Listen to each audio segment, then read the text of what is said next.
We want to turn now to a look at energy industries in Montana, and to do that, I would like to introduce the director of the Energy and Natural Resources Research Program in the Bureau of Business and Economic Research. Would you please welcome Terry Johnson?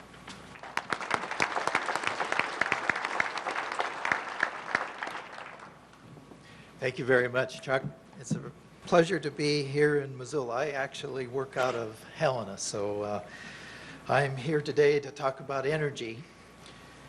So the first thing I'd like to do is just kind of go back. This is the easier part of the presentation because I can look at, kind of look back and see what actually occurred in the last 12 months.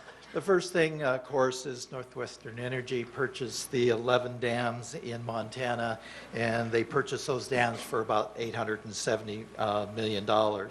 Second thing that is definitely developed in 2014 was the United States became the #1 producer in terms of natural gas and also in terms of oil production. Third thing, obviously everybody is well aware of it. Pat and Paul touched upon it this morning, the actual collapse in oil prices, and I'll get into a lot more detail on that. The other issue that affects the coal industry is there's been proposed rules issued for existing power plants by the Environmental Protection Agency. That's a new development that took place in 2014. And then the final issue is dealing with wind energy and the extension of the production tax credit. Now, in terms of looking at the industry from a gross value perspective, and I always like to look at this because it gives you a sense of the measurement of how large the industry is in the state of Montana. This particular pie chart shows the breakout by the components, and I'm showing oil and gas. Coal is included, and I also include metals, although I'm not going to really address metals that much in my presentation. But when you look at all four of those sectors, again, from a gross value perspective, in 2013, the industry was about $4.3 billion. The other part that I think a lot of people do not realize is when you look at that those particular commodities and the production that takes place in Montana, how does that affect the various counties throughout Montana? Well, it's pretty substantial, and I don't think people realize that there is a lot of impact that takes place. In some cases, it's relatively small, but it's not just eastern Montana, and that's what this shows, is how widespread the impact is in terms of the industry. Currently, there's about 16 counties that do not have any oil, coal, metal, or natural gas production activity. So let's take a look at a little more detail in terms of some of the specifics with oil. So the first one is oil prices. And a lot of times you hear oil prices quoted that what's actually happened, how the prices have plummeted. And usually those prices are quoted from what we call the West Texas Intermediate price.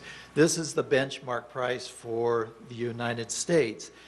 Paul pointed out in his presentation the prices dropped about 50%. Well, when I prepared this slide, it shows from July through about the middle part of December that decline was 47%.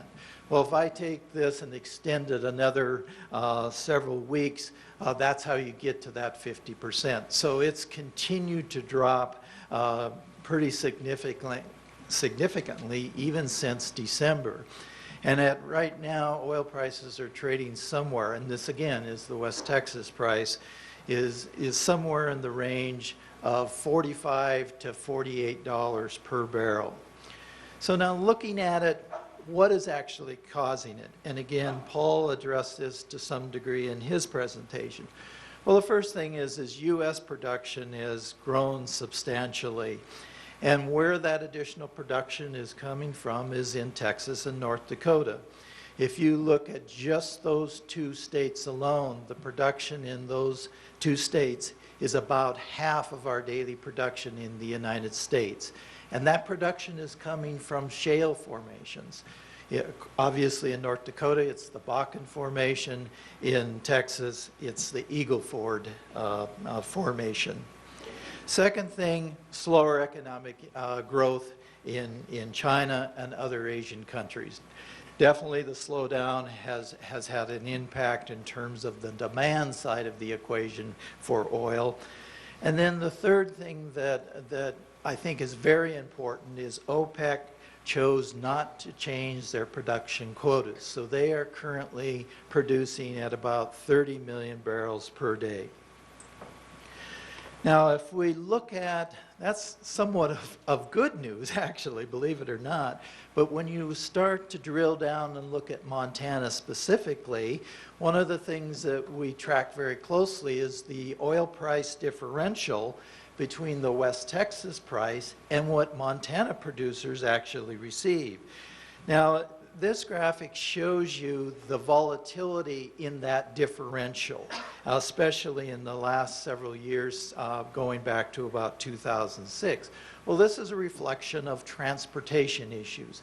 As there's bottlenecks in getting oil to market, Montana producers suffer, and they will pay actually a premium to get oil into a pipeline. So if I take a look at that, essentially a confidence interval around that deviation, we look at a difference somewhere between 0 and 12, and in some cases as high as $20 per barrel difference, lower prices that Montana producers receive for their commodity. So just to put that in perspective, if we talk about $45, $47 per barrel oil now, West Texas price, Montana producers are more than likely getting somewhere in the range of $34 to $35 per barrel.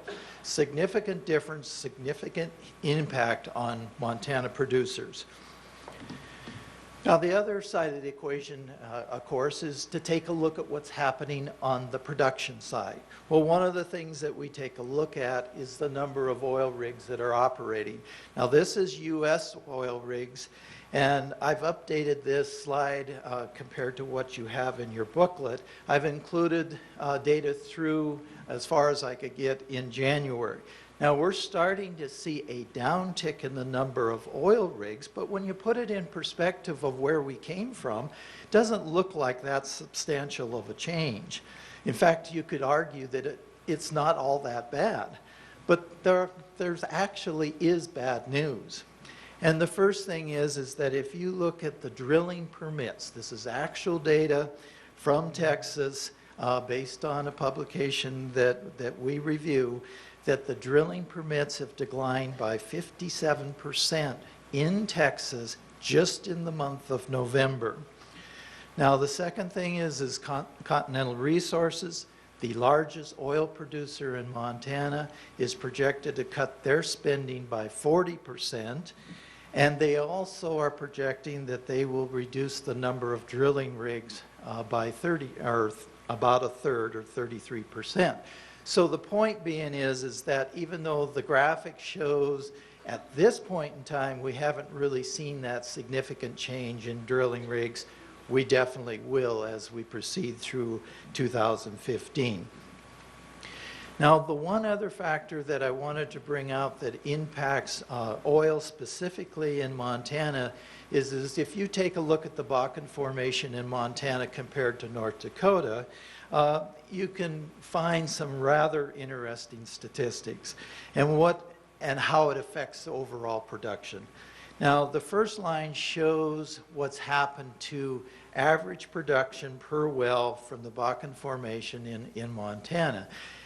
Now, I would argue, based on what this is showing, that the Bakken boom in Montana actually occurred back in 2005 and 2006. That the boom is no longer really that present in Montana at this point in time, because what we've seen is our oil wells have matured, and oil wells naturally mature over time. They follow a production decline curve, and you see a rapid decline in production as you go through time. Now, that's slightly different with horizontal wells, and I think Bill will probably address that in his presentation. But if you want to put this into contrast to what is going on in North Dakota, their oil wells are not nearly maturing as quickly. They are continuing to produce and drill more wells all the time. So what their production is doing, as production goes down, as it follows that production decline curve, they are injecting new production that replenishes that. So their average return per well is much higher than in Montana. Now, the last thing I want to address upon is in terms of production. If you look at the cumulative change in production in Montana, and you notice that line at the very bottom there, shows about, this is a change from 2013 to 2014. Well, Montana's production has actually declined from last year by about 1%, a little over 1%. But take a look at what has happened in North Dakota. North Dakota's production has grown by 20% during that same time frame. Again, a good indication of the maturity of our wells in Montana versus what's going on in North Dakota. Now, I'm going to switch gears, get off of oil, and take a look at natural gas for a minute. Well, I wanted to show you the shale formations in the United States, and there's about 7 or 8 major shale formations in the United States, and you'll see that Bakken is listed there, and you can see that there's a portion in Montana and North Dakota.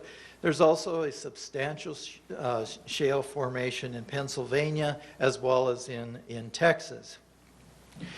Now, the reason that that is so important is if you go back and look at 2006 data, or 2007, you'll notice that the amount of production that came from shale is relatively small. Most of our natural gas production came from the traditional vertical natural gas wells.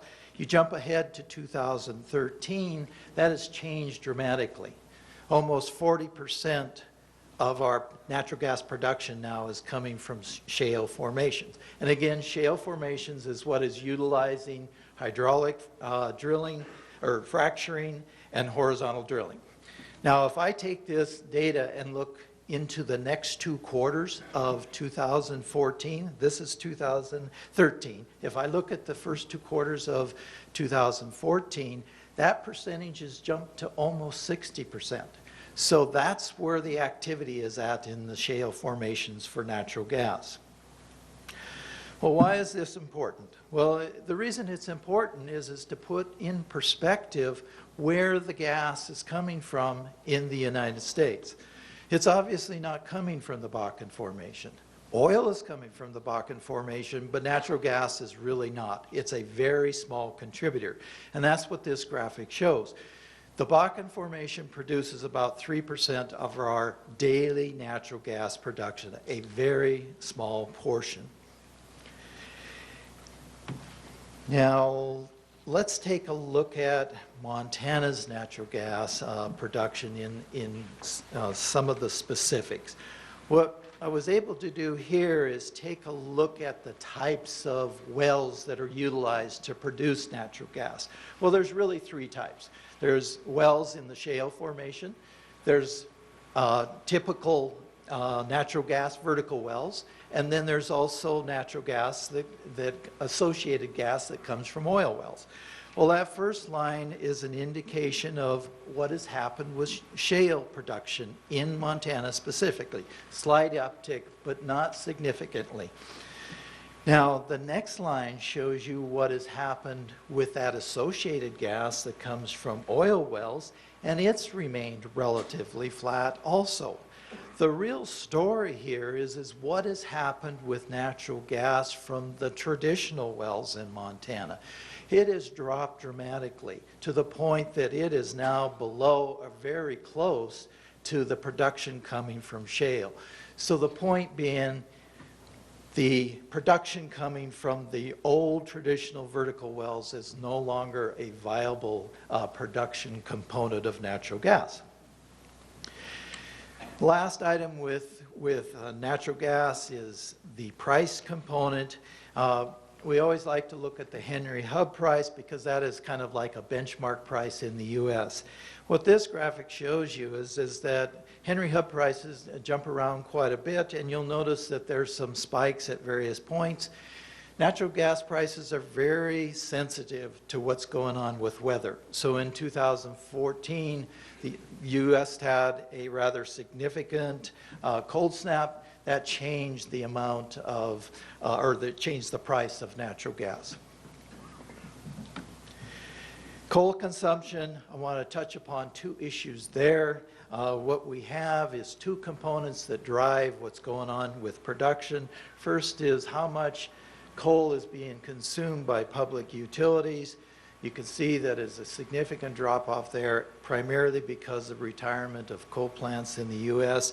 There is a slight uptick in the last 2 years, but that is really a reflection of coal plants building their inventories and not burning more coal. The other component is export markets. If you look at the export market, doing fairly well, but all of a sudden in the last 2 years we've seen a drop off there also. Our export markets are listed there for your reference, primarily Europe and Asia. Now I'm going to touch upon the renewable portion. Really want to focus in on wind because wind is a very significant component, or appears to be a significant component in Montana.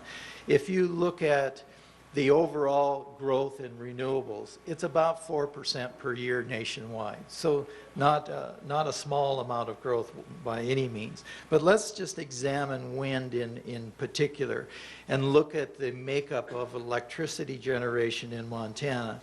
Well, this particular pie chart shows how much is coming from the coal industry versus hydro, and it also shows that wind now is about 6% of our total production for electricity, and there's another 5% from other sources. So in terms of wind, what has actually happened in Montana specifically? We've seen incredible growth, somewhere in the range of about 20% per year since about 2006, 2007. From 2013 to 14, it was almost 29%. The big issue facing the wind industry is what happens to the production tax credit. Production tax credit is the federal incentive that if they can actually start construction of wind facilities, they get a tax credit. The tax credit was extended middle of December for 2 more weeks. We had one company in Montana that took advantage of that extension, and they are currently under construction very close to Bridger, Montana. So what's the outlook? Well, the outlook obviously is not good for most of the commodities. Really, I would argue the only real bright spot is wind. In terms of oil, obviously prices are influenced by the oversupply, economic growth worldwide, and of course the OPEC production quota. Production declines are because of maturing wells and also because of the reduced investment. Right now, if you go back and look at that previous pie chart at the very beginning that I talked about, oil being about 2.5 billion in terms of value, that number will probably be cut in half to about a 50% reduction in 2015. Coal is somewhat unpredictable at this point. It really depends on whether our coal producers can continue to tap the export market. If they do, they'll probably be stable in 2015. If we take a look at natural gas, I'm not seeing any positive signs there because of our maturing oil or our natural gas fields and also our maturing wells, reduced investments. So I'm seeing probably about a 10% decline in natural gas. And then the wind industry, we will see some additional production activity as early as the end of 2015 from the new wind farm that's going in. Could be end of 2015 or it could be into 2016. Wind is doing really well. So that concludes my summarization of the energy, and I think we've got time for a question or two. Questions for Terry? Dave, yes. Got a microphone coming. They're burning off a lot of the gas in the Bakken, and they're supposed to, okay. I understand they're burning off most of the gas in the Bakken, and they're supposed to start to capture that. And I'm curious about how important that will be in terms of gas supplies nationally. Well, I mean, that's obviously a good question, but right now, and I'll revert back to the field in Pennsylvania, the Marcellus field. The reason I bring that in is that there is a lot of wells already drilled in that particular formation. They just have not been developed, and what they're waiting for is the infrastructure, the pipelines, to actually get the natural gas to market. So the main point here is we have ample supply of natural gas at this point in time. So if they capture more, which I believe their target is like 90% of that gas in North Dakota, all that does is contribute to more supply. Terry, if you put on your hat that you used to wear, your legislative financial analyst hat, there's a number of us in the room that really rely on our budget makers in Helena. And if this is a positive answer, then we can share that with our legislators. If it's not, then it's to be kept in this room. What is going to happen with the amount of taxes coming in from oil and coal as the decline goes? Have you looked at what part of the budget, the revenue budget, comes from those folks, and what you think might happen in the next biennium? Well, you know, I understand what you're trying to get at. Where it gets really somewhat messy is that when you talk about the state general fund budget, which is the budget that primarily funds the general operations of government, oil, natural gas, et cetera, are not a real large component. But yet, when you go beyond that border, it becomes rather significant outside the border of general fund. Has dramatic impacts on local governments, because local governments get about 50% of the oil and gas revenues. So all of a sudden, if that 50% drops in half, what does that mean to them? And when I say local governments, I'm talking about county government and school districts. Substantial impact. But as Paul pointed out earlier, we're not talking about just the impact from the production side. We're talking about the impact on all of those industries that are scattered throughout Montana. Those industries are not going to do as well. So that affects your income tax, that affects your corp tax. It goes right down the line. So the implications on the state budget could be fairly significant. I'm not going to give you a number at this point because I don't have one, but it would be significant. So this needs to be kept in this room, right? We'd have time for one more question or comment. Yes.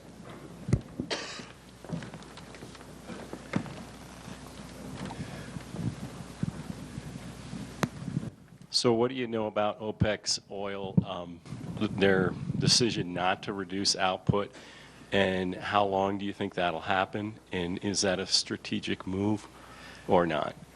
Well, I've heard two different stories. One story is that it's a strategic attempt to break the shale production in the United States. The other story I've heard is that it is an attempt, more of a political attempt, to have an impact on, say, like Russia, because Russia is so dependent on that revenue to fund their operations. At this point in time, I think that's the real issue. And as Paul pointed out this morning about the projected prices, it depends really on what does happen. Does OPEC continue to produce at 30 million barrels per day? Does that eventually curtail shale production in the United States to the point that consumption and the actual amount produced are more balanced? Those are very tough questions to answer, because one of them, as you point out, is what does OPEC do? Will they blink first? And I think at this point, I would say no. I think that you're going to see, based on the data I'm seeing, you're going to see the drilling activity drop off pretty significantly in the United States. And because of that drop off in drilling, it's not going to replenish that decline that we're seeing that takes place normally in production. Okay, thank you, Terry.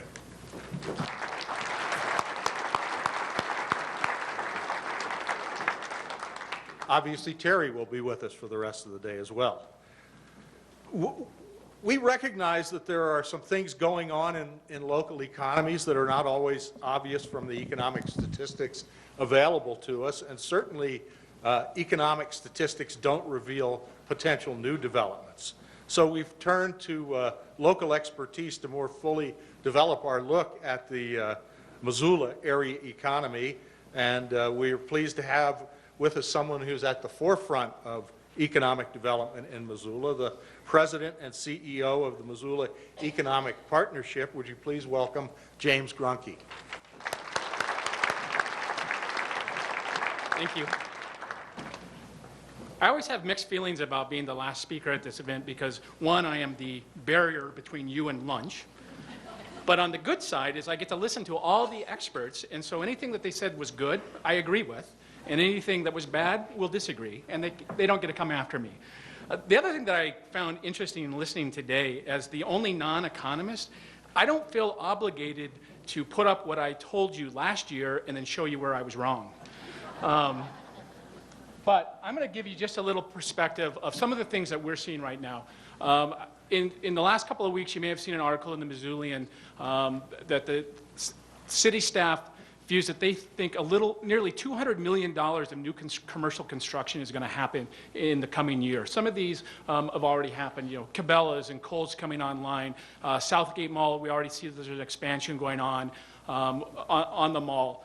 So we'll continue to see pretty robust commercial construction this year. We have Stockman Bank entering the market, and they're going to have a significant building program in the community. Missoula College coming online. I think construction starts actually in just about 6 weeks on the Missoula College. But this doesn't count the many other projects that are in the queue. Yesterday, the Farron Group announced their student housing project coming downtown. That would not be in this mix. And so this $190 million in the coming year of new commercial construction is a very conservative number. And I think we'll expect to see that. I think we could really see that double. We heard a lot about housing today. And for us, we look at multifamily housing as in the commercial inventory versus looking at this is more towards single family, and there was a lot of conversation about that. I think one of the things that I would point out is the last quarter of 2014 was the third highest quarter of sales in the history of Missoula. So Team Windermere over there, good job. Keep it up. And we'll need to see really what's going to happen. But that's at least a positive sign that we're seeing housing being sold here in the market. The other major really question marks that we have is what's going to happen in healthcare in our community. One, it's pretty important that we just had $75 million plus of new investment in the purchase of Community Medical Center. Remains to be seen what really does that going to shake up, what's their investment going to look. They've had control of it for 8 days, so it's a little early to kind of understand what they're doing. Providence is close to announcing a 100,000 plus square foot new office building going on their campus. Again, that would not be looking at some of the numbers we're looking, but we're seeing dramatic increases in investment in our community in the healthcare. And one of the things that's really kind of been dragging our economy down the last couple of years, since they're such a major player, is the declining enrollment at the University of Montana And then there was a lot of reduction in force in the two major hospitals. And so our growth has been somewhat stunted by that, but we think we're pretty optimistic now with the new ownership at Community and the investment by Providence that we'll see those gains make up. And so hopefully the number that Pat showed us earlier for his projection of next year, he'll come back again and say where he was wrong. I also feel obligated, since this is economic summit, everybody else had a chart, I have a chart, this is my only one. This is unemployment continues to trend downward. This is November, and really what it says, in Missoula, in November, we're at 4% unemployment. It should end up in December a little bit lower because there's always seasonal jobs added. In our mind, this is full employment. You know, there's some natural churn in the market, and then there are people who probably have no business interacting with the public in a job. But our biggest key to economic growth is in this page, in my opinion. If we are not having and monitoring what our in-migration is and what our pattern, we will not be able to have any sustainable economic growth. We cannot produce enough workforce ourselves, so we have to have in-migration, and that's something that we're really monitoring. The other thing that we have to monitor is having the right skills. I know there was a question earlier about, are the people that can't find workers, is it low-paying jobs or high-paying jobs? And the answer is it's all across the board. But in particular, it is in the trades. And we have to do a much better job as a community and as a state addressing the workforce development needs. And I think if any of you are not participating, you should work closely with Wolf from the Job Service or the Workforce Development Committee at the Chamber of Commerce, because those are really going to be the two key things. The key for our success is going to be workforce development. A lot of communities now, they don't even do business attraction, they do workforce attraction, because that's where companies go. The question I have when a company's looking at Missoula is not say, you know, what are the incentives? They're all interested in that. Number one question, can I find the workers to do it? And this is really where, frankly, a community and a state were falling behind. This is my preemptive, because I'm always going to be asked about the airport. Air Service this year had a record year at Missoula, 12% growth. What that is a little over 600,000 people got off or on a plane in Missoula, about 570,000 the year before. So we're seeing robust growth. It really did make a difference when Frontier Airlines entered the market last summer. The airport did some early analysis over the first 6 weeks of what that impact was. They calculated that it reduced fares by about $2.5 million in the first 6 weeks of their entry into the market. They're currently working on what did it look like throughout the end of the year. I mean, that's when they left the market. They're planning to come back in May. We also had pretty dramatic increases in capacity by all of our existing carriers. And so that continues to be encouraging. The other question I get is on the Merck, and we can wait later.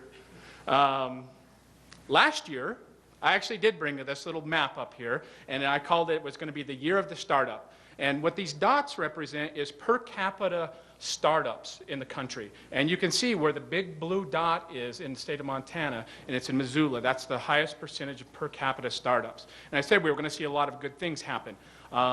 Agile Data Solutions is a company that was started by a University of Montana computer science professor who is now providing a solution to law firms when they're having to do data mining as part of a case. Rivertop Renewables, we always talk about because we all should be very proud of Rivertop Renewables. In the last year, they got the second largest venture capital deal in the history of the state of Montana. Number one would have been Right Now Technology in Bozeman. That seemed to turn out okay. So we think things are there, and they're rapidly growing. The Audience Awards, that's a company that was created by a local filmmaker, and that's growing. And so I think, yes, absolutely, we did see the year of the startup, and there's a lot of good companies that we can point to. So since that was last year, this year is the year of the expansion. That's what we really see. So Alcom, that's the trailer manufacturing company that's set up in Bonner a couple of years ago. They're now just signed a lease to double their space, and it will be doubling their employment. Harris Manufacturing, that's the other company that came out, is in Bonner across the river from the old Stimson mill site. They're already having to increase. Consumer Direct, that's a local company here that's consolidating their campus and is going to be, instead of multi-locations, into a new central campus. We're also going to see a lot of activity in the urban renewal districts, and the creation of the new one in North Reserve has been critical in the ability for Consumer Direct to expand. So our demand level by businesses, and I think our bankers could tell us better than that, is so pent up that this is the year that I think we're seeing some consumer confidence and business confidence that our existing companies are really going to be expanding and growing. So that's kind of what we see happening. And like that, we already got to the end. So I know I had an hour, but I only took 5 minutes. Is that fine? Yeah, well, and thank you. Yeah, I will take easy questions.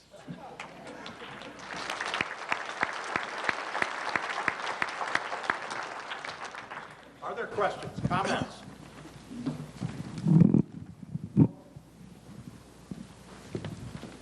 Oh, Jean, yes.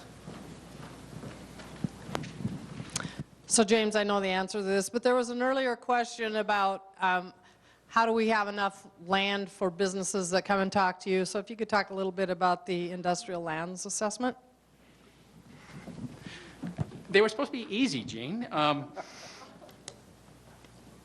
We didn't have a very good understanding of what did our industrial land inventory look like, so the county over the summer commissioned a study with the engineering firm here called PCI that did an analysis of what does the industrial land look like in our community, how do we look to peer communities, and what do we think the future growth is going to be, because that's always going to be a barrier for our plans. And not surprisingly, our industrial lands look like a 1970s wood product town. And we're not a 1970s wood product town. And so that really gave us the ability to understand where our growing trends are going to be and our needs, so we can now build where we want to go from the future, because normal is you just react. But because of the new TIF districts, the tax increment finance districts at Bonner, or in the urban renewal districts, or county planning, or the county industrial park, this study was critically important for us to be able to market and leverage what we have as a community for industrial expansion. So that's what I know on that. Anything else for James? Yes.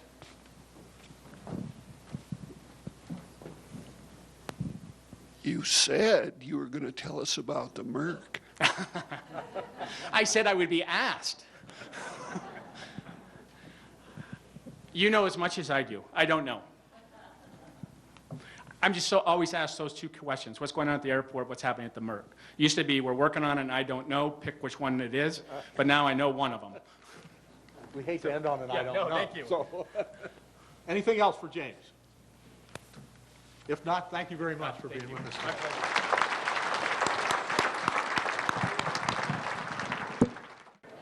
Well, continue eating and continue through the buffet line, but to get you out of here in a timely fashion today, we're going to begin our luncheon program. The first thing I want to do once again is to thank our sponsors and roll the credits for our numerous sponsors, and mention Northwestern Energy, our principal sponsor. Again, statewide sponsors: First Interstate Bank, BNSF Railway, Benefice Health Systems, and the Montana Chamber of Commerce. And locally, the Missoula Area Chamber of Commerce. And if Kim Luttrell is still here, Kim, are you? Wave your hand if you are.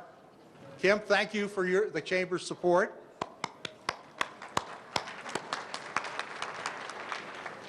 And we also have local sponsors: Montana Community Access Television and the University of Montana School of Business Administration. Now I'd like to ask you all to give all of our sponsors a hand again.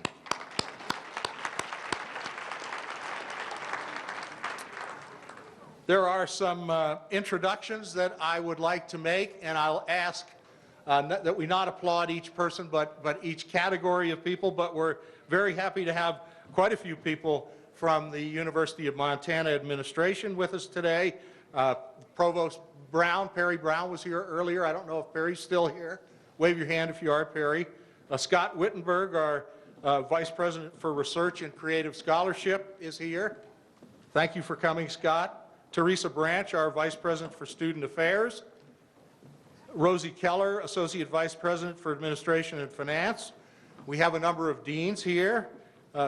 Jim Birchfield, Dean of the College of Forestry and Conservation. Jim, thanks for being here, and thanks for the participation from the Institute for Tourism and Recreation Research. We also have Roger McLean, Dean of the School of Extended and Life Learning with us today. And the director of the University Center, Liz Rusa Miller, is with us, and the UC did a good job. Thank you, Lisa, and thank you all.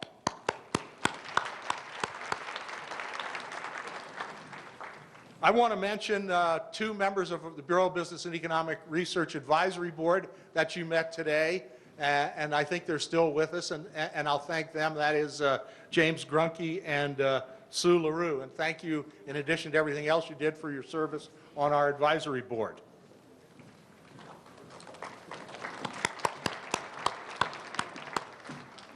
And I would like to introduce the members of our Bureau of Business and Economic Research staff that have not been on our program.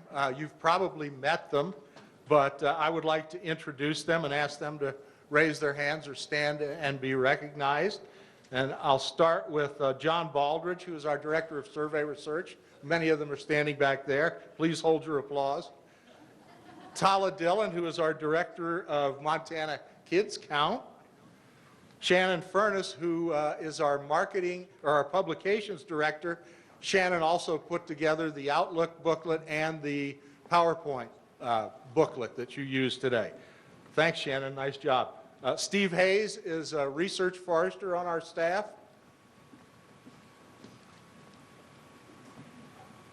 Kinsey Owen is a research assistant on our staff.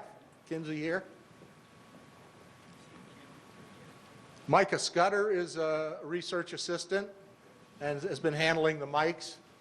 There, Micah. Deborah Simmons, I'm sure you all have dealt with Deborah. She's our office manager back there in the corner. Colin Sorensen is a research economist on our staff. Colin, he's been handling the mics as well. And finally, Rob Van Driest, who is new to our staff, a new permanent hire, and he's been the coordinator of the Outlook seminars this year, and he will be our marketing director. So would you join me in giving our staff a round of applause?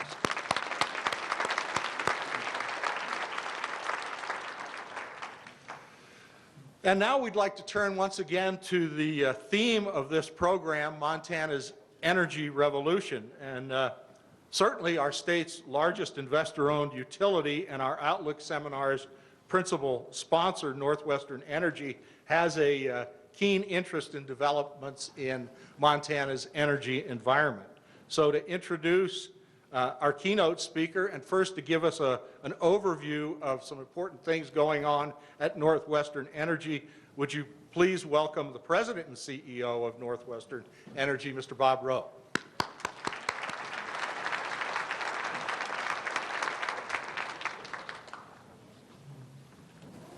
Good afternoon. Thank you all for giving me a few minutes. To me, this is a great opportunity to do two things. First of all, every year I carve off time to travel around Montana with the Bureau and learn about what's going on all around Montana. Last year, certainly my conclusion was there were some really very promising seeds being planted everywhere, but they're different. Missoula is different from Bozeman, is different from Kalispell, is different from Billings, is different from Great Falls, and so it goes.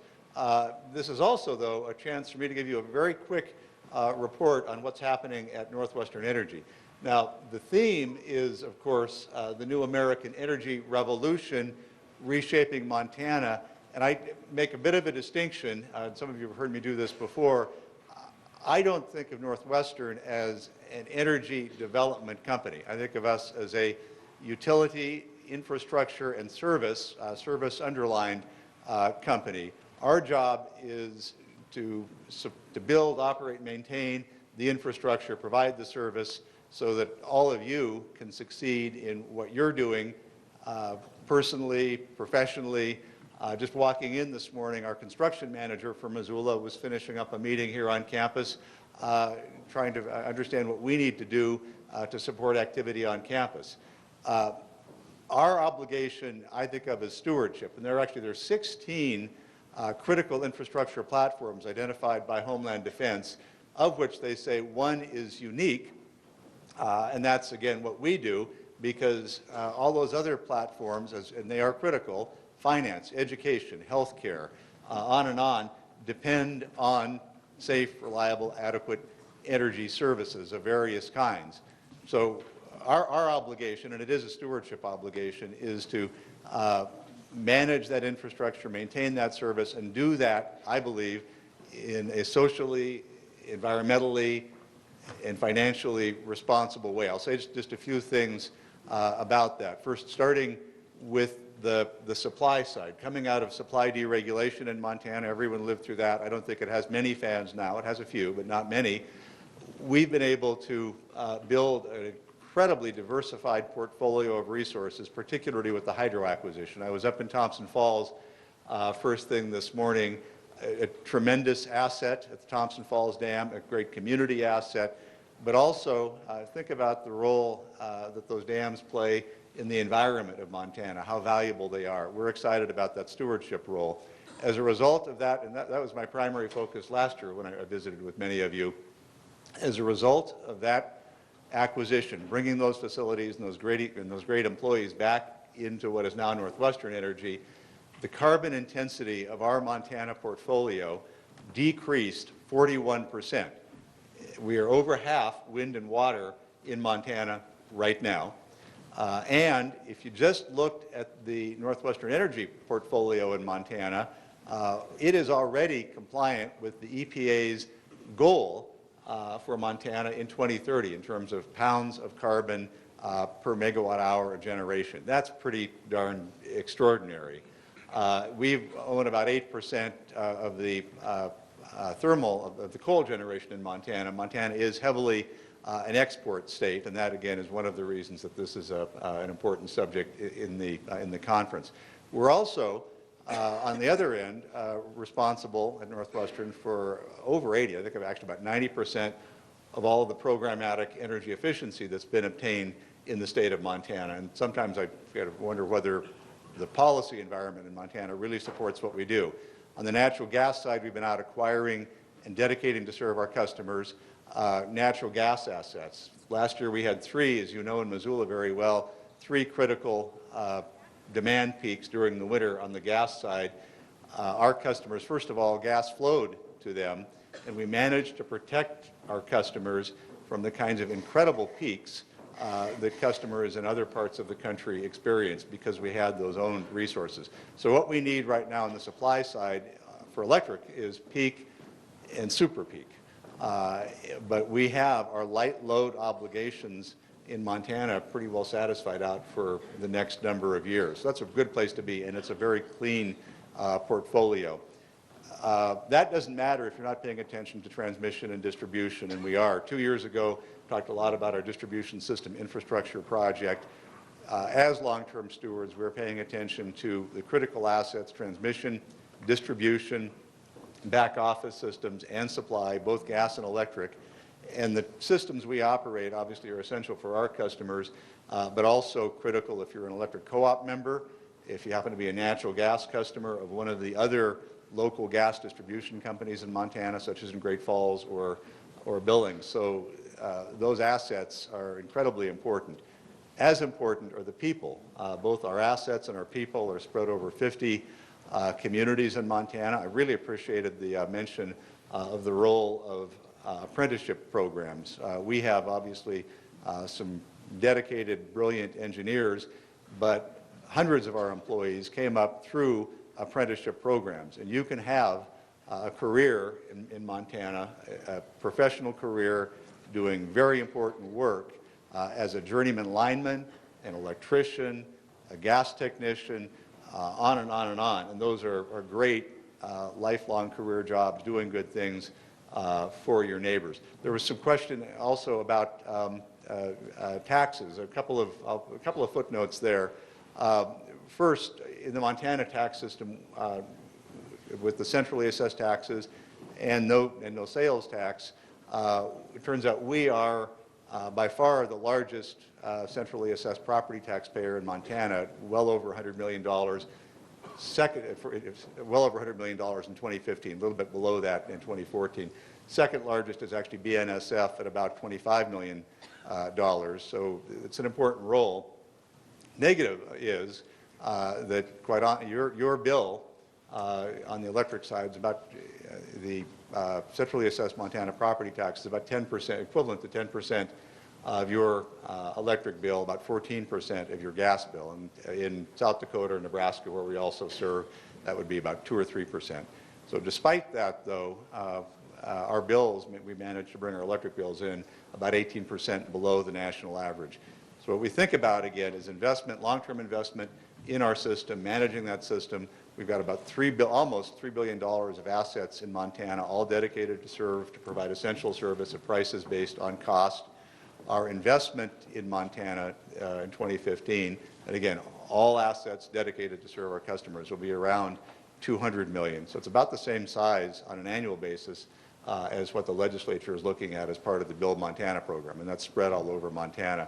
Here in Missoula, that will be about $20 million next year, and again, all focused on essential infrastructure. So that's a quick report on what we're doing at Northwestern. One of the reasons I've enjoyed getting to spend time with the Bureau over the last several years is getting to know our featured speaker. And this is the headline hour here at the BBR seminar, and the noon speaker is always stimulating, thought-provoking, and dynamic. I guarantee you that will be the case with Dr. Bill Whitsitt. He lives in Big Fork, so life is pretty great in Big Fork. And Bill's lived in some places over his career that haven't been quite as attractive. Lakefront property is really hard to find in Washington, D.C., I know. But he is the executive in residence at the Bureau, and that's maybe a little bit like an artist in residence, but instead of a paintbrush, you're using an Excel spreadsheet. And I know from spending time with Bill, particularly last year, he does bring a real set of business insights, diverse business insights to what he's doing. And he's a very talented communicator as well. And you'll see how, as you listen to him and see his presentation, you'll see how those skill sets come together. He joined the BBER after retiring as an executive vice president at Devon Energy. He's had a very long energy-related career that's included positions in public service, public affairs, oil and gas marketing, broadcast media, and he also has a very long and distinguished academic career that started at what was then known as the College of Great Falls, but concluded with a PhD from George Washington University. He and his wife are native Montanans, delighted to come home just to a little bit different valley in Montana. So please join me in welcoming Dr. Bill Whitsitt.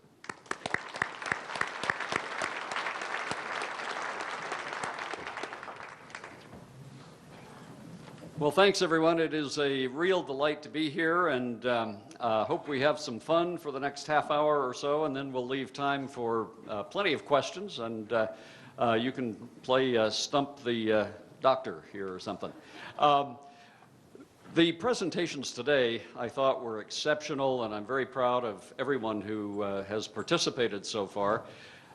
My job is a little different today because energy really affects or is affected by everything else that we talked about today, and I'm not going to get into a lot of the data and those kinds of things. What I'm going to try to do is step back and look at the energy revolution that we are in the midst of today and that we really can't fully appreciate or even understand because it's still unfolding, and talk more about some of the dynamics of it that may change our view of the future, some of the aspects of not just oil and gas, although that's probably the most dramatic part of the energy revolution that we're in, but also talk a little bit about renewables and conservation and regulatory policy and some things that make up collectively, really, the energy revolution that's reshaping Montana and the country. Let me just start, first of all, with this slide that reminds us that when we ask what this revolution is all about, in the popular mind and of course in the media, clearly we know that we have the lowest percentage of energy consumption provided by imports in 29 years. Oil imports are low. We can see on this slide here, the upper graph line is actually total energy consumption in the U.S. You can see that trend. The bottom, or the middle line, is production, and then the bottom is the dramatic fall off in the percentage of our energy supply that's being met by imports. And believe it or not, today we are 84% energy independent in this country. Most people don't have a clue about that. Energy independence totally is now not a pipe dream of presidents, as it's been for decades and decades, but it may actually be within our grasp. So what else is the energy revolution all about? Well, it's been touched on today that consumers are spending less on energy per person, and that's portrayed in that top line that you can kind of make out the trend on the upper right there. It's also a lower percentage of dollars or energy spent per dollar of gross domestic product. In other words, we're producing more with less energy, and that was touched on in Todd's presentation earlier today.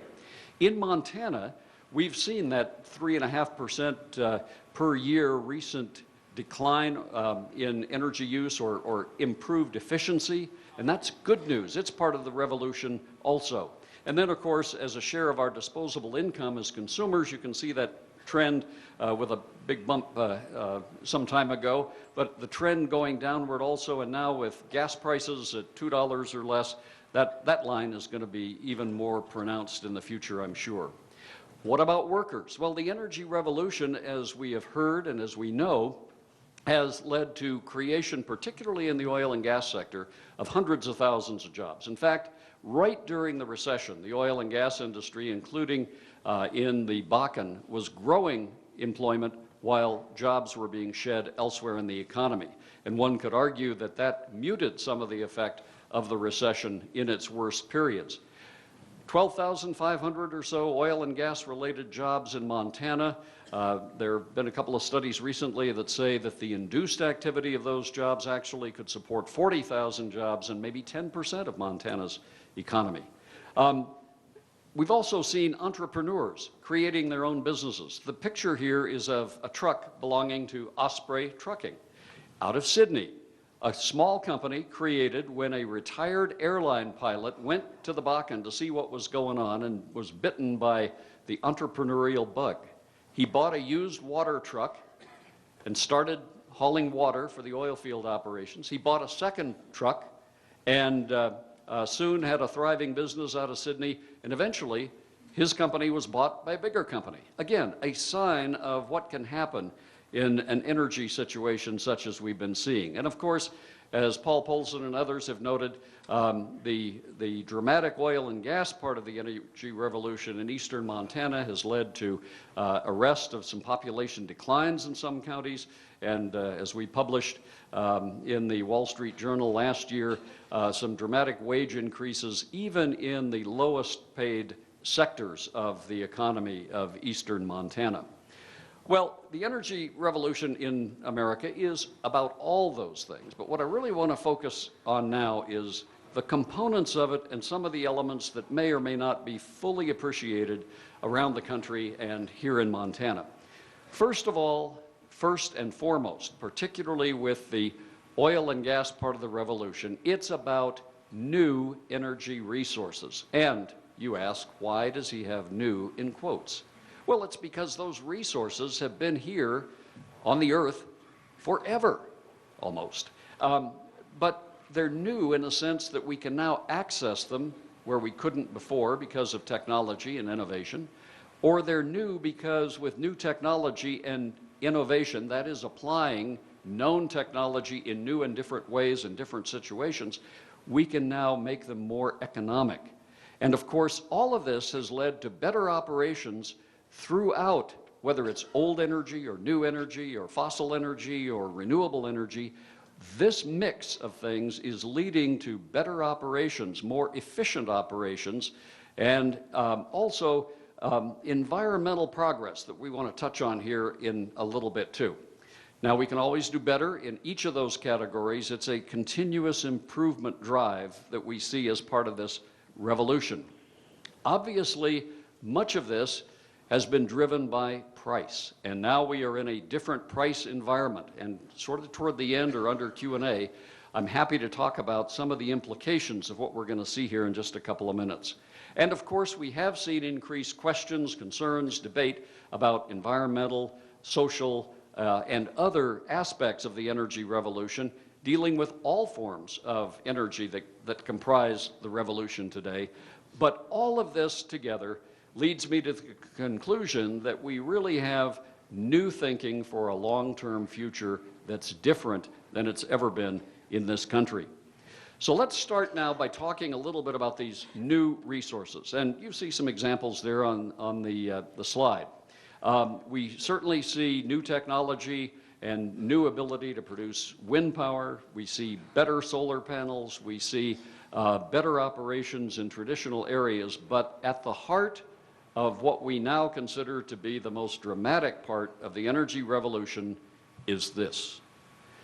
This is a core sample from the Woodford Shale under the prairie in Oklahoma.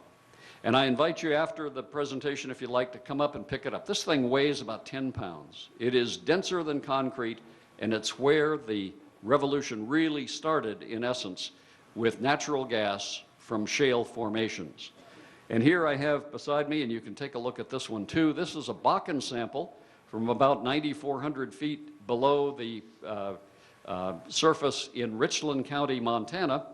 This is part limestone, part dolomite, part clay, but this is the hard source rock from the Bakken.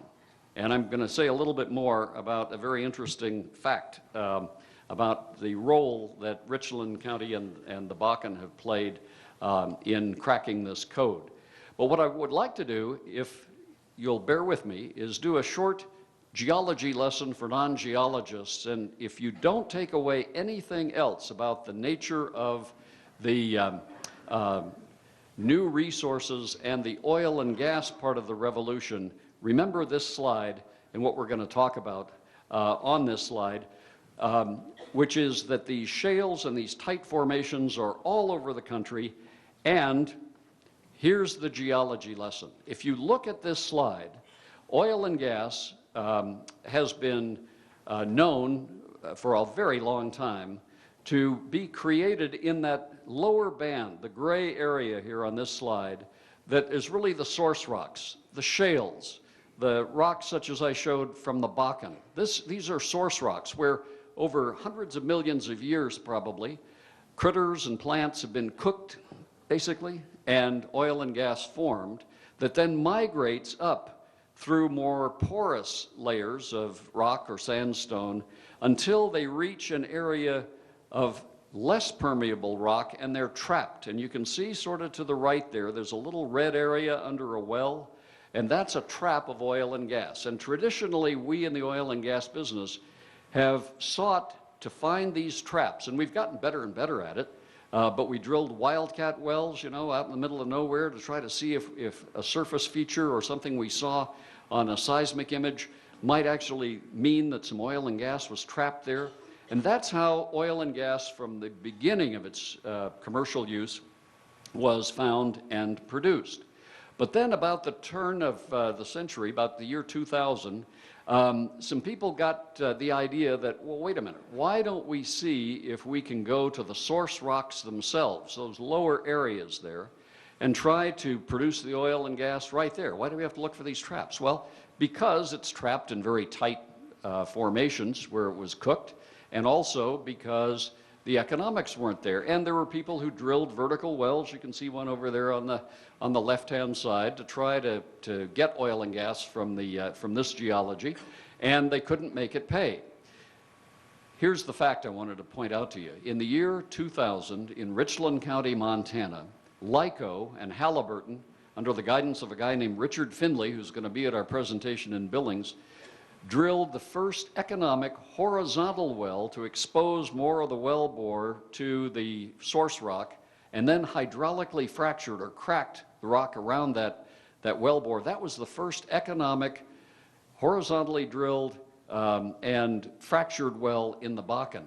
And about 2 years later, my former company, Devon Energy, bought another company that was drilling these vertical wells in North Texas into the Barnett Shale, which was very much like this, and began turning the wells sideways and hydraulically fracturing the wells. By the way, both technologies had been in use for decades and proved with millions of dollars of investment and replication of the technology in Oklahoma and elsewhere that this could be done. And it's those things that cracked the code and have led to the fact that today our energy, our oil and gas revolution is based on us taking those products out of the source rocks.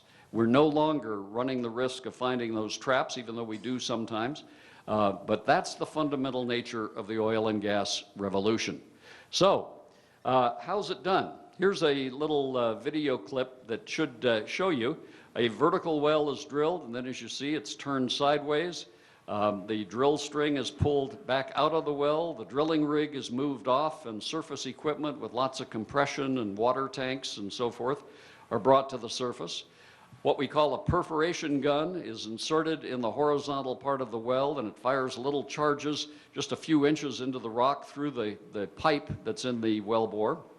And that opens up enough to be able to force large quantities of water and sand and some additives into the rock under very high pressure that begins to fracture the formation.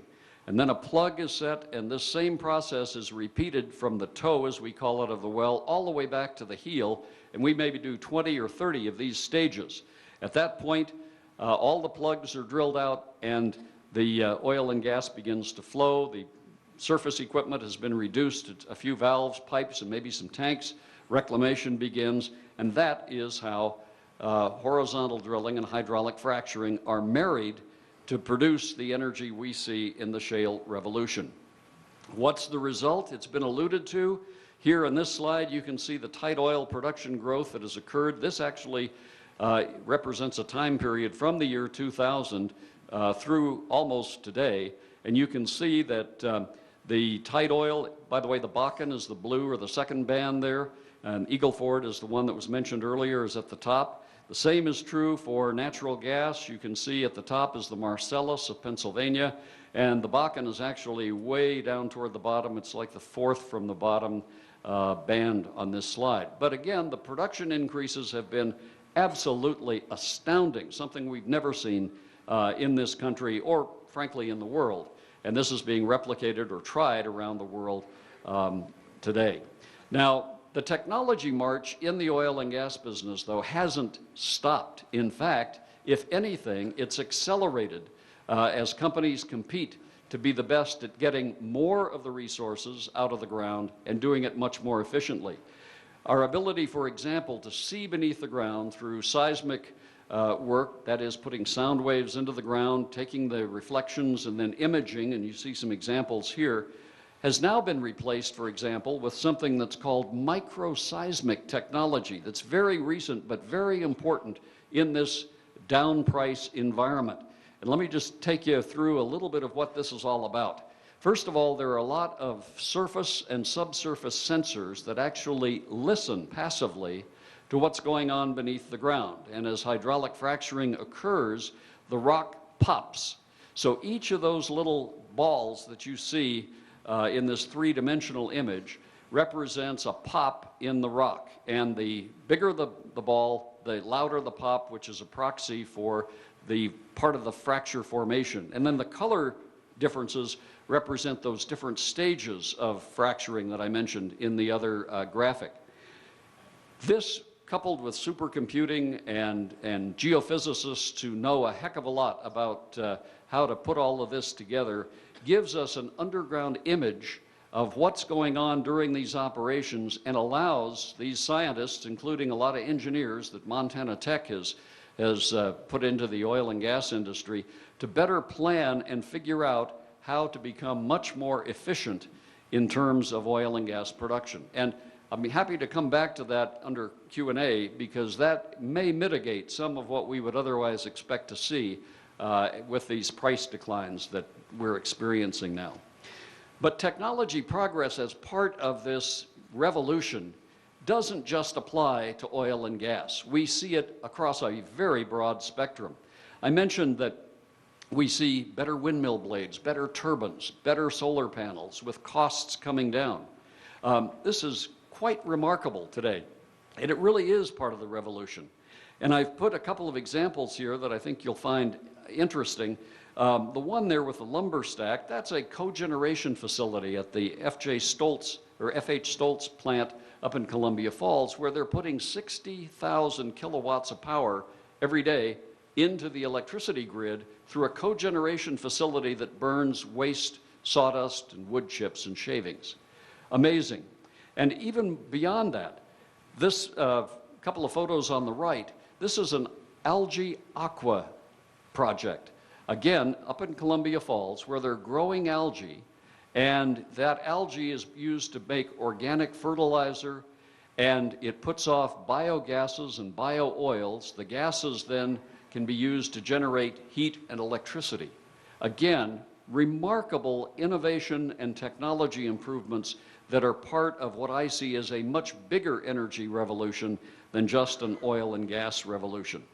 The technology process and progress continues also in all sectors, old energy, new energy, for efficiency, safety, and environmental progress. And it's pretty amazing to me that we see all of this technology being brought to bear with new investments in things as simple as what I'm going to show you now. You'll see on the slide, on the left-hand side, that's a natural gas processing facility. In that facility, there may be 100 different pneumatic controllers that need to divert product from one pipe to another, that might need to automatically ignite a safety flare, that might need to adjust a level of a fluid in a tank. And each of these pneumatic controllers in the past has been powered by natural gas. Natural gas actually goes in, and under pressure, then it's the power from the plant itself that causes this smart unit to work. Well, this unit, this happens to be one from Fisher, is state-of-the-art, and it reduces methane emissions that have been in the news a lot recently. Methane emissions or leaks by 90%, and that progress is going to continue. But again, it's a technology solution that isn't well recognized, but it's already being employed in the natural gas industry. By the way, you can feel free to come up and pick that thing up too if you'd like later. Technology and other work continue in one of the areas that I think certainly to me is one of the most challenging and one of the most important as we move forward on this broad spectrum. And that is for managing our future electric power system. I feel a little uncomfortable talking about this at all with Bob Rowe in the room, but I will say that when we think of things like smart grid, how to automatically and with high technology make sure that supply and demand across a broad country like ours is managed within seconds or less than a second when there are changes in, for example, the integration of renewables, when the wind drops or the sun goes behind a cloud, or when we have distributed generation and net metering, where people may be like Stoltz or somebody else putting electricity into the grid 1 minute and at the next minute not putting it into the grid. How is that managed for reliability and for efficiency and for economy for all of us? Microgrids, another element that we see as part of this revolution. That's an apartment complex picture on the right there, and that can be a microgrid. This one happens to be a microgrid all of its own. How do they manage supply and demand if the wind isn't blowing and they're relying on wind power? Well, part of the answer may be found in another innovation example that I want to point out on this slide. Vision Energy in Montana is actually developing and demonstrating what they call scalable utility storage for electricity. Those are actually big shipping container batteries that can be added to and run in series and can actually store electricity for when the renewables aren't working. And again, it's being demonstrated now. Is it going to make a huge dent in the future? Don't know, but it's the kind of thing we in Montana are working on to try to make sure that we're doing the best we can through this energy revolution. Well, continuous improvement is also key with regard to operations and the environment, from not only an efficiency standpoint, but from the standpoint of making sure that we are good stewards across a broad spectrum. And that's why I want to talk for just a minute about some of these types of things that are new, not in the news, but are part of what I see as the current energy revolution. We're seeing in almost every area new operator standards. The API is the standard-setting body for the oil and gas industry worldwide, and they have new standards out just over the last year or two in almost every aspect of the shale energy revolution, hydraulic fracturing, community engagement, all of those things. Operators are trying to be much more efficient. There's a picture there that you might not be able to make out too well, but those are 2 well sites that together have about 50 wells on them. So it reduces surface impact, and with directional drilling and horizontal drilling, these pads can house more than 1 well. And the average now, I'm told, in the Bakken is that a single pad, instead of having 1 well, as perhaps early in the process, now they may have 8 wells, or maybe as many as 10 wells from 1 surface location. Much more efficient and much more environmentally compatible. Good regulation is a part of the energy revolution, in my opinion. And we're seeing the states and the federal government paying a lot of attention to making sure that regulation keeps up with the new technologies that we're seeing. And of course, that there's solid enforcement of these rules and regulations. In fact, the states have banded together. I'll show a logo here in just a minute on the next slide, in the oil and gas industry to make sure there is good enforcement training nationwide. And then transparency. If you look at the map there, you'll see those states in the green and the red are states that require complete transparency for everything that goes into every well that's drilled in their states. And the ones with the little dots use the Frac Focus website that you can go on when you go home or go back to the office, and you can actually search by county, by well, by state, and you can see how much water, how much sand, what additives go into every hydraulically fractured horizontal well. Also, continuous regulatory improvement by states is important in other areas. For example, in the coal area. If you look at the pictures that are on this slide, in the background you see a 1970s version of a strip mine reclamation project. Notice the high wall there and some of the non-native grasses that are there. And then in the foreground is a very recent reclamation project that was overseen by the Department of Environmental Quality and one of the coal companies in Montana. And DEQ points out that that photo shows state-of-the-art reclamation with more contouring, native grasses, and a water feature that's good for both wildlife and for livestock. And so, again, part of the revolution is our thinking about these things in much different ways beyond what we see maybe in the headlines. I mentioned the States First initiative. That's a banding together of the states, all of the oil and gas producing states in the country, to share best practices, to train inspectors, and Montana, by the way, is part of that, to make sure that wells like the one diagrammed on the right side are constructed properly, and that all of the applicable rules and regulations are met to make sure that it minimizes environmental risk. But what about the revolution and challenges for the future? Clearly, all of us know that there are challenges out there. We've talked in the past about infrastructure needs in eastern Montana and some of the implications elsewhere in Montana of the drop in prices. That's a challenge. There's a lot of planning to be done to try to gauge the need for infrastructure and to match it to what happens with oil and gas and other energy sources. There's a lot of future research and ongoing research that needs to be done. And I've put the logos of a number of universities in Montana on this slide for a very important reason. We, as Montanans, need to be proud that MSU is leading a carbon sequestration project in Kevin Dome in northern Montana to try to figure out how do you take into effect geologic and geochemical features to, for long-term, store CO2 that will be important in terms of using coal into the future. Montana Tech, not only turning out some of the highest paid engineers in the country for mining and for oil and gas, but conducting research into proppants and into things like environmental remediation and mine safety and other things like that. And the Bureau of Business and Economic Research doing the work to find out what the pay scales are in eastern Montana and North Dakota as a result of this.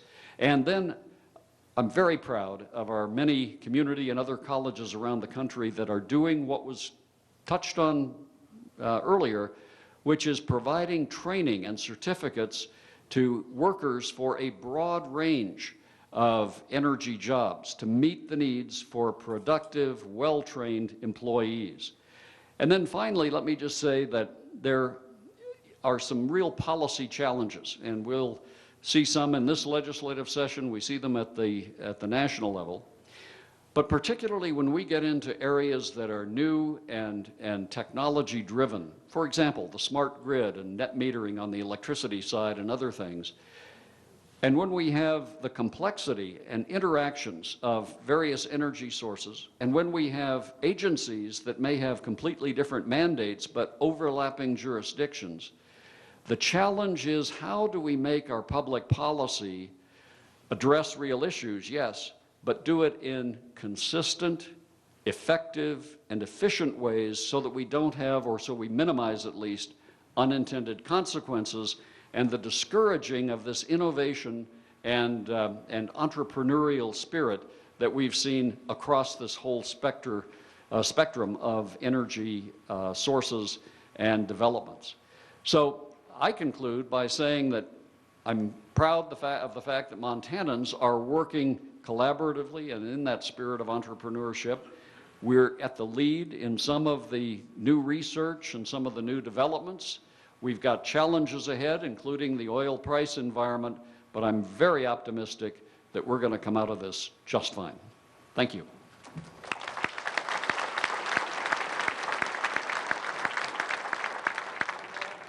Sure. Happy to take a few questions.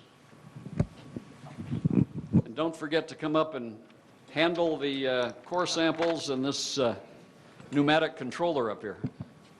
Questions? Yes. Hey, Bill. Does this new technology try to address the concern that I have, and I know other people have, about the water usage for fracking? Water usage, I'm assuming you're talking primarily quantity, and let me also add quality, is a big deal. Yeah. And it's a big deal for several reasons. In addition to simply the environmental issues like health and safety, use of water is a big cost component in hydraulic fracturing. And what we see now is, in addition to trying to do right things with pollution and those things, is companies are doing centralized water features. There was a picture of one, actually, where they bring water together and reuse it. Companies are now reusing and recycling more water because of its importance, particularly in the West. So the short answer is yes, and there are both industry standards and state regulatory initiatives in that area. Thank you. Other questions, comments?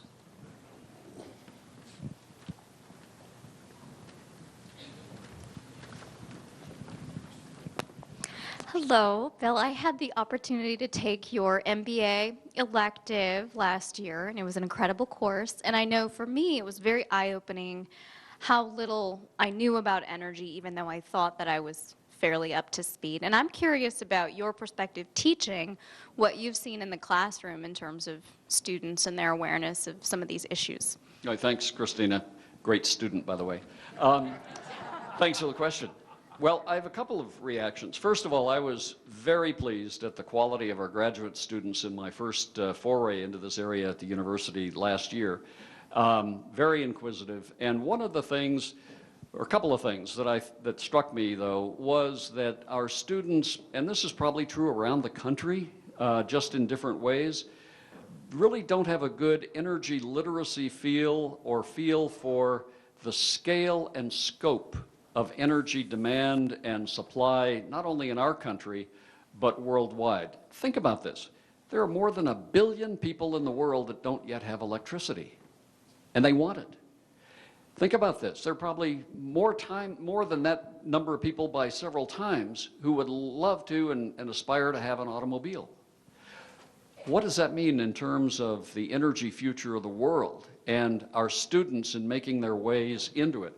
And by the way, I didn't mention this, but this is a magazine which shows an article that you would never have seen in an energy company magazine just a few years ago.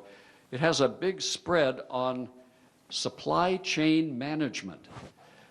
Oil and gas has become a manufacturing operation where efficiency is key. And if you don't have a good supply chain management system for all the parts, the controllers, and how they're going to be made available in real time and all that, I think our students need to have a greater appreciation that there are a lot more opportunities. They just may need to think more broadly and think about this scope and scale idea, both in Montana and around the world. Thanks. Another question, Bill. Yes. If I understood what you were saying properly, you were hinting at the when drilling, the likelihood of actually hitting oil in a tight formation is much higher than in the old horizontal, the vertical drilling. Is that, did I? Absolutely correct. Okay. But it's also true that the depletion rates are much faster with the horizontal drilling? Anticipating that question, thank you for it, by the way. Let me show you one more slide. This slide is a typical well decline rate. This happens to be in the Barnett Shale, and the bottom line there is a vertical well, but you can see the difference that a horizontal well makes. And the reason I threw this one in there, in case somebody raised a question like this, is to point out that absolutely the initial production rates on these wells are very high and they fall off very quickly. But that's only half the equation. Actually, it's only a third of the equation. The other 2/3 are these wells are very quickly drilled and completed. They can be done in maybe 60 or 90 days.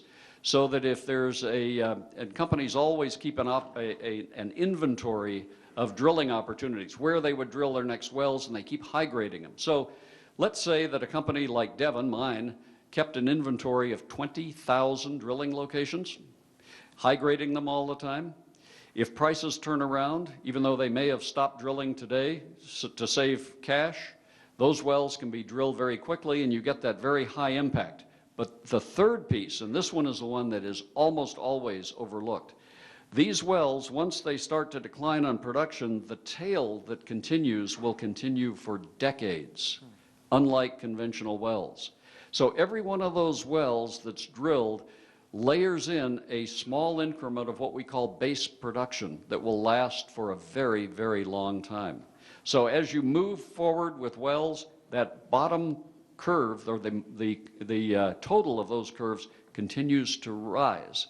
And that is what's different today, and why you're seeing, I think, already less volatility in price when you have a big event, say in the Gulf of Mexico or someplace, because you're layering in more and more stable production that will last a very long time. Great question. Thank you. And thank you for answering my next 3 questions, too. Okay. Yes. Oh, it's coming to you.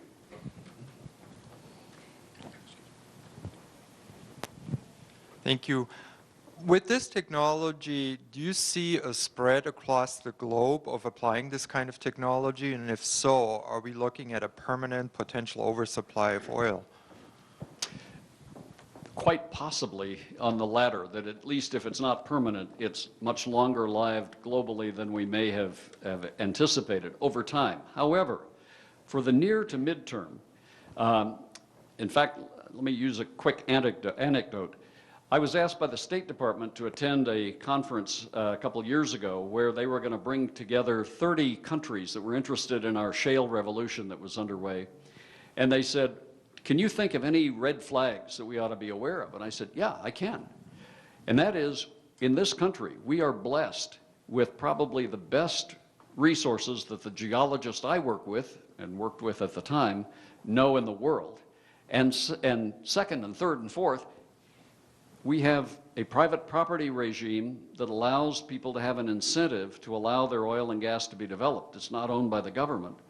We also have infrastructure unlike any infrastructure anywhere in the world. We have a distribution system for natural gas that is so sophisticated, other countries can only dream of it. We also don't have the tight-packed, like European population centers where the shale gas, for example, is under New York City. We have lots of places where it's a lot easier to drill. And so again, for all those reasons, we probably have the best opportunities for shale and tight oil production in this country than do others. Oh, and I didn't mention the others don't have the service company infrastructure that we have, whether it's the Halliburton, Schlumberger's, and the local companies like were mentioned earlier by Paul Polzin.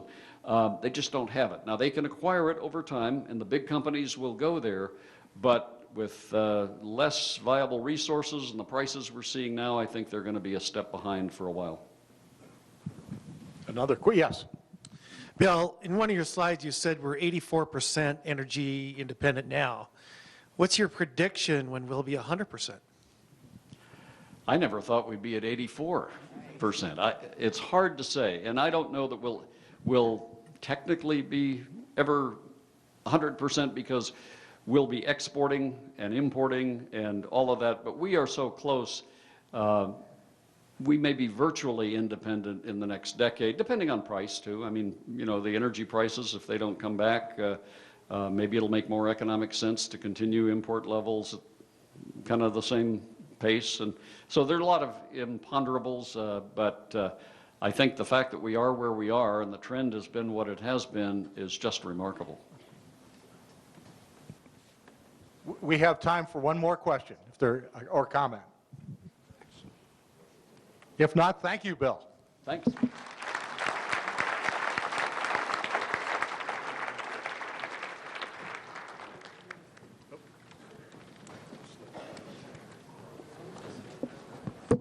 Come up and take a look at these. I want to again thank Bill for that fascinating talk. I want to thank our other speakers and thank again Bob Rowe, Northwestern Energy, and our other sponsors. I would remind you all, please, to take the time to fill out the evaluations and leave them with us. And thanks for coming. We'll see you next year.